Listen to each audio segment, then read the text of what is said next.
Howdy peeps, we're doing well. So, just set the record straight on this video before I start.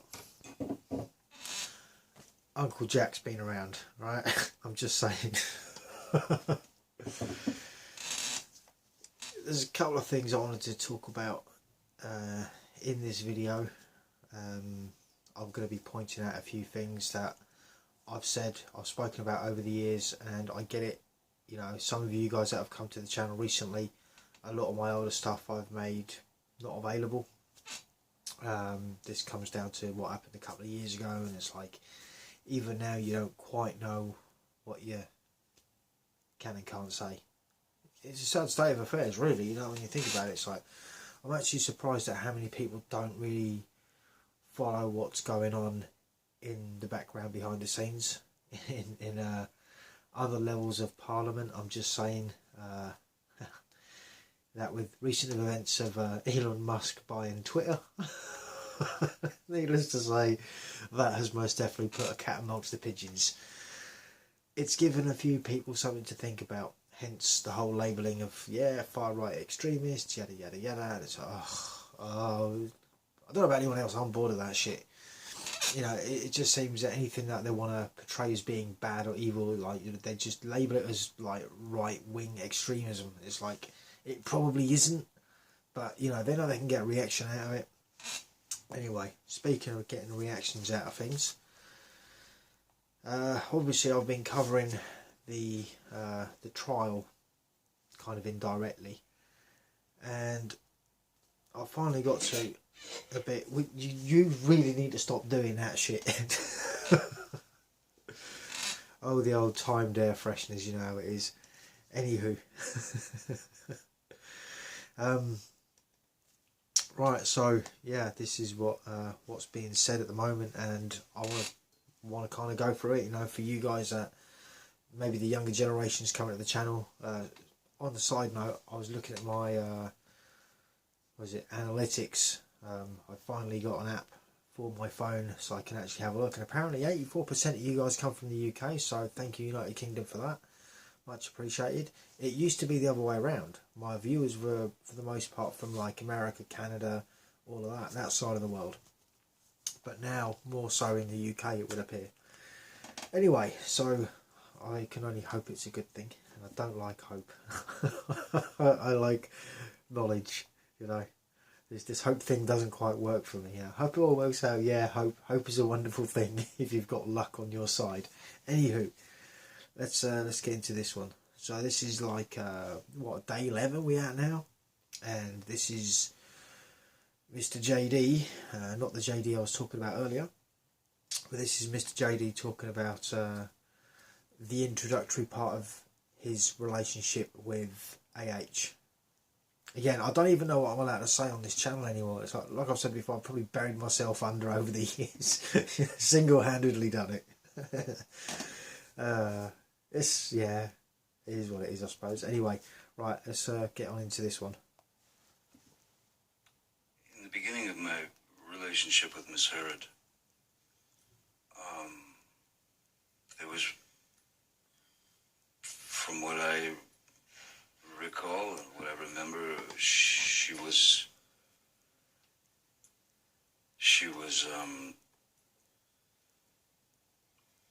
it was as if she was too good to be true. Now there's your first one. That is, you know what, all jokes aside, right, that is the one thing. It's a saying for a reason. If something seems too good to be true, it probably ain't. Enough said. I mean, look, plenty of us have been there in many different situations, not just necessarily lustful relationships, should we say. She was attentive, she was loving.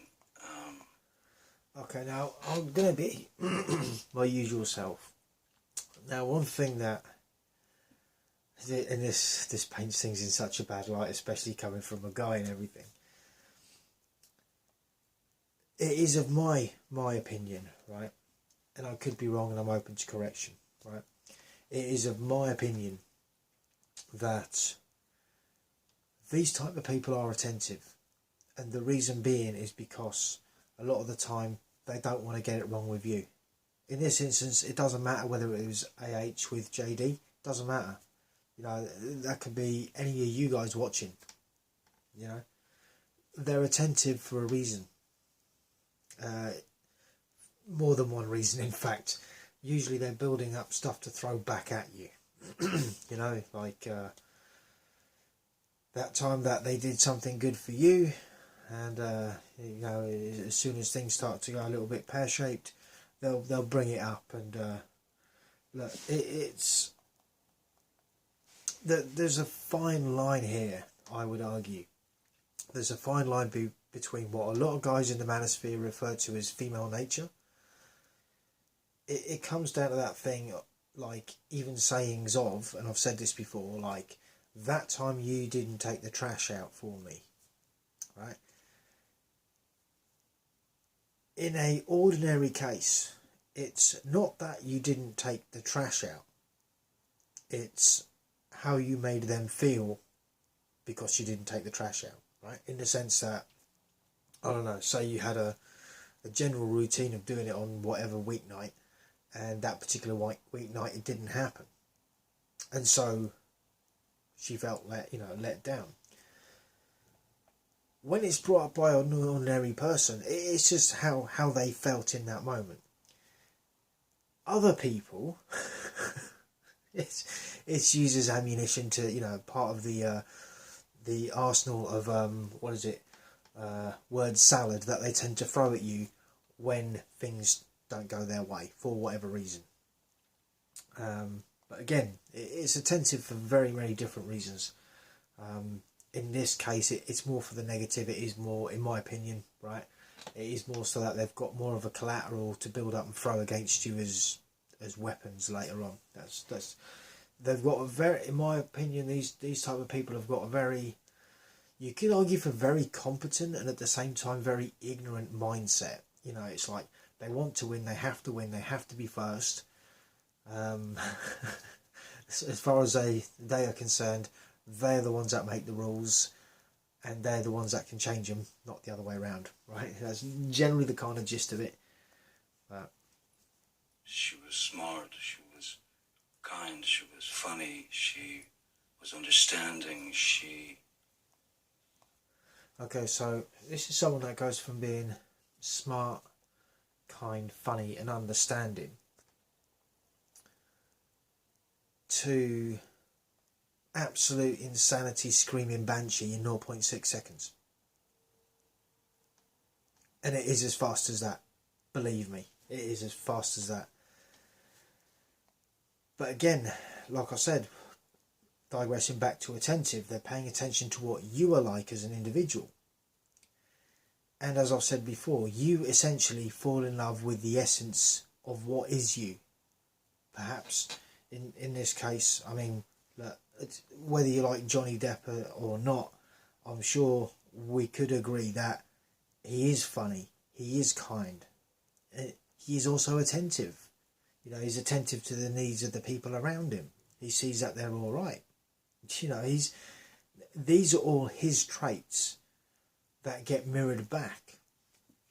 This is this is how it works. Unfortunately. We had many things in common, certain blues music and... Okay, and again, people with these things going on, these air quotes disorders, that, like I said before, they literally mimic you. You know, it's like with I suppose with me it must have been quite a challenge, right? Because look, I know I look like a bit of a rock and roll guy, rough and ready and all that, but the amount of different types of music I listen to is unreal, and no one can often see me listening to certain types. It just doesn't enter their mind. It's like, you don't look like the type that would listen to it. It's like, no, I do, and I really like it, and I play it really loud, and it's fun. You know, you have a right old laugh to it, you know, or whatever. But again, the sort of point being is that they're just a reflection, a mirror image of what you are, you know, what you're into, what you listen to.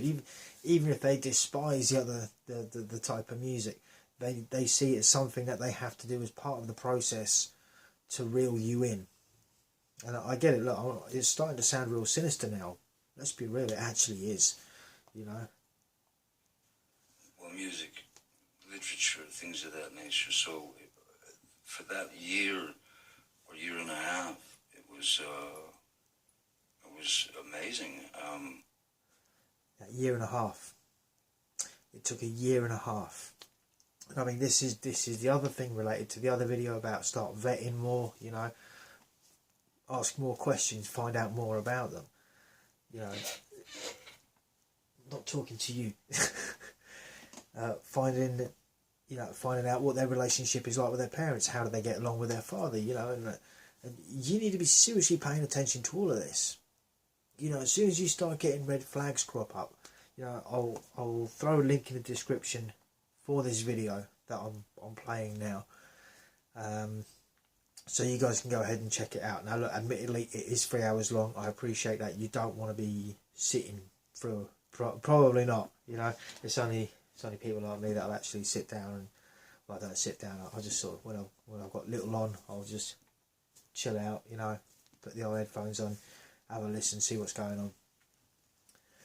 And of course, needless to say, you give it time, eventually all the signs start showing, and this is where we're at now.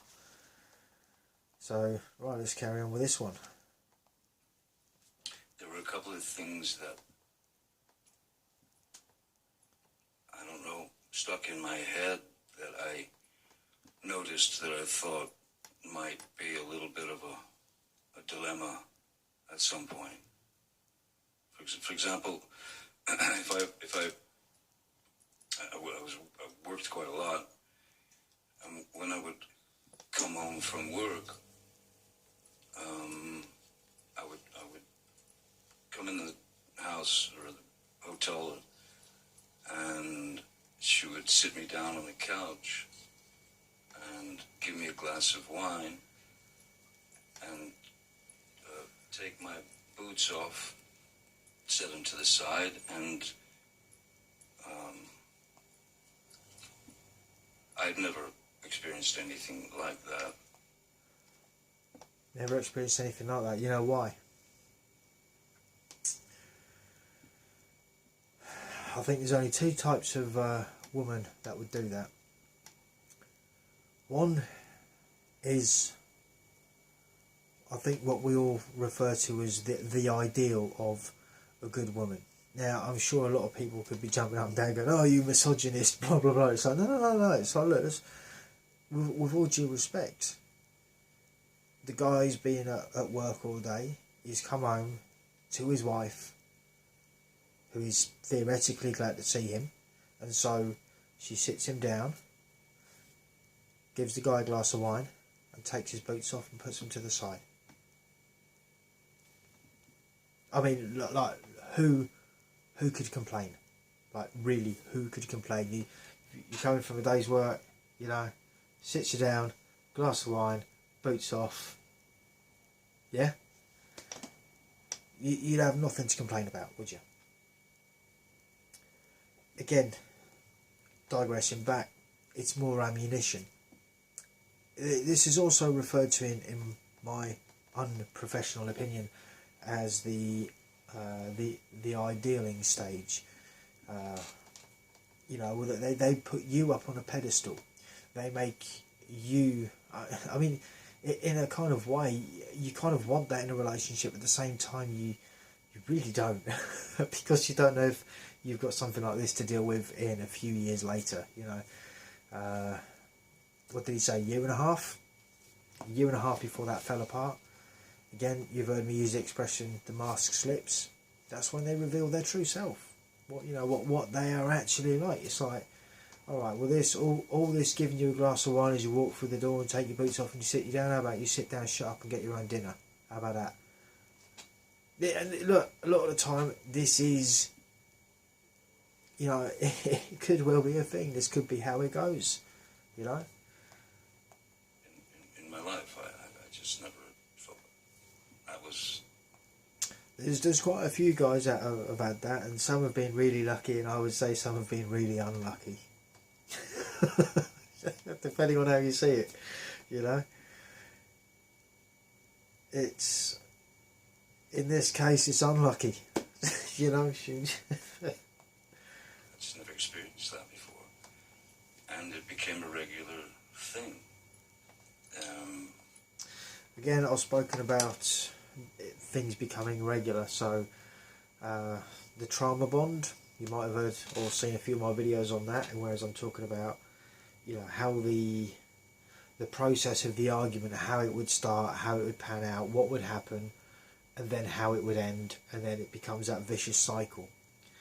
Again, this is all part of it as well. The idealizing, here we go, the idolizing stage. Usually what follows shortly after that is the discard, you know, whereas they put you down, you know, they do and say stuff to like humiliate you, you know, make you feel bad, and this is, you know, that's part of that personality disorder, you know. That she did, it's kind of routine. And I remember one night I came home from work, and I think she was on the phone or something, and busy. She was doing something, and so I sat down on the couch and I took my boots off, and suddenly Miss Hurd approached with this look on her face, and she just said, "What did you just do? What did you do?" I said, "What do you mean?" Yeah, oh dear, what did you do? You took your boots off. How dare you take your boots off? Yes, I did. You were busy, you know. No, that's my job. That's what I do. You don't do that. I do that. Okay, all right then. She fucking meant it. She said, "Let me get you a glass of wine." She brought me a glass of wine. But I did take pause, of course. The fact that she was visibly shaken or upset that I had... Now, before he goes into that, so I haven't actually seen from this section on, I have no idea what... Like, the other bits I knew about, this bit I genuinely don't. But there's two things that could be at play here. Now, if we're going to go down the disorder route, this is where you could start talking for the histrionic, you know. You've done something out of line. You've done something that is my job, as it were. I'm not very happy about this. And now you're going to pay. Sometimes that is literally how it can go. And it's just like, it is a whole bag of what the, you know. I have broken her routine. Rules of routine. Yeah, oh yeah. You silly boy. I thought that strange. And then once you... Don't you know who she is? That's my... Do you know who she is? Like, seriously, bro. You can't just go around breaking routines like that, bro. It's no. You need to go and see your lawyer, get a form filled out, you know, sign it, all that. You can't just go and pull up at home and rock up and take your boots off by yourself. But it's something like that. Then you start to notice other little tidbits and things that come out. And then... Oh, yeah. And then within a year and a half, she had become this another person. Mr. Duff, we're going to talk about Miss Hurd in a couple minutes, but I'd like to first talk about your career in Hollywood. And so could you please tell the... Okay, so I don't really need to carry on with much more of that. But that section, I mean, that says it all, guys. You know, this is it. This is why you keep your nose out of it. Yeah, I know it's an inanimate object that doesn't respond. It has no life. Yada yada yada. Cough. I don't care. It's, you know, is what is. Jack was here. Fuck off. Anyway, But this is just it. It's like, this is why I am so concerned for so many guys out there. You know, like I said in my other video, this is rife now. These kind of behaviours are rife. You know, and I've been talking about the whole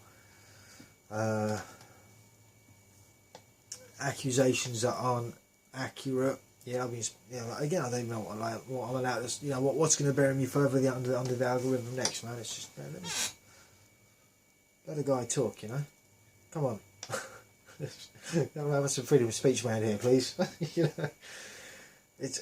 And again, this, I think, in perspective, when women, these in particular girl power advocates, see a guy talking about it, all of a sudden it's like, nah, you're misogynist, you hate women, yada yada. It's like, no, look, this is a serious problem, This is a very serious problem. Like, people are getting hurt as a result. I'm telling you now, on both sides. And I suppose that has been the message from the channel, really, from the get-go. I mean, I suppose in one aspect, I think I was watching another part of the trial, and whereas JD stated that, as soon as the accusation flew, his reputation was in tatters. There was not, it was shredded. Hit piece after hit piece. This is someone, like I said before, this is someone that can afford these lawyers. He can afford this lawsuit, and all of the information that has been coming out has been a byproduct of a defamation lawsuit. Now, the average guy, like, I've said this time and time again, and you can't afford it. You'd be selling everything. You'd be selling the shirt off your back to try and, because again, you look at the lawyers. They're like they call it, oh yeah, they're cross-examining witnesses and all of this. And it's like, yeah, that's okay, fair enough. That's kind of a thing, but that all costs money. This is such a high profile case. Most guys can't afford a high profile case. Most guys can't even really afford a divorce. If we're going to go there, that's the truth behind it. It's like, and I've always been my viewpoint on marriage. I'm like, look, do what you want. If you want to get married, be happy. Do that. I look at it for me as, right, how much is a divorce going to cost me? I already know how much a divorce costs, right? I already know. I know what it costs me financially, I know what it costs me mentally, and I know what it costs me emotionally. That puts me off of marriage altogether. You guys can go and do whatever you want. I don't, if you was to ask me, I'd be like, well, this is my viewpoint. Doesn't necessarily mean that you won't get divorced. It doesn't mean that you won't get groped in the divorce court for extra payouts, child support, alimony, all of that, losing assets, all of that. But my viewpoint is if you can't afford the divorce, don't get married. And then it goes on to the cohabitation side. Again, that's tricky, and my point there is, well, if you're living with someone and you have something like this flare up, you've got nowhere to go to. I mean, right, you might have friends and family, they might put you up for a while, but look, you got to go back some point. And then that's when things could get potentially messy. Again, another thing, you could even say, well, it might never happen, and yeah, it might never happen, but what if it does? Everyone's all about precautions in that these days, and yet things like this they don't even consider. And also another reason as to why a lot of the ladies in their mid-30s to mid-40s, a lot of the time, they're not going to find guys that will commit at that point anyway. If we're being realistic, I mean, that's not to say that men won't marry them. They will, of course they will. Some will quite happily, you know, what we refer to as blue pillars, right? Yeah, because that's what they want to do on the blue pill, just rinse and repeat, do the same thing. Oh yeah, that's just life. And it's like, oh, well, if you're happy doing that, and then, you know, eventually you'll have nothing. Right? Eventually if you think it takes you from what, 18 to say 35 to get a good portion of your life together, if you've got everything, all the requirements for it, right, you can do that up to 35. You get married, you lose half of that straight away. So you lose half your house at the least, you lose potential car, potential assets, stuff like that. You're going to do it a second time round. Well, if you only had half of what you had initially, you didn't gain, you know, any further, and that doesn't work out for whatever reason, you can lose half of that. Then then you're down to what? Well, what's half of half? Fuck all. You know, you just got to rebuild it by yourself and hope for the best. But that's you know, I get it. Look, it is a negative viewpoint. It does put a lot of women off. You know, a lot of them like, because they want that. Oh yeah, they want the commitment. It's like, well, yeah, you can get the commitment, but you ain't getting a signed bit of paper. No, you're all right. Yeah, no. I've learned the hard way. Hard skill to knocks, you know, and a lot of guys have. You know, and this is where we're at. Anyway, I've yacked on enough now, but I think, you know, that says it all. There was more that I could go into regarding Johnny's childhood and that, but I don't think I really need to. Not at this point. I might bring it up later on. Anyway, thoughts, comments, opinions, feel free to jot them down. Thank you for watching. Till the next one, stay cool, stay free, and peace out.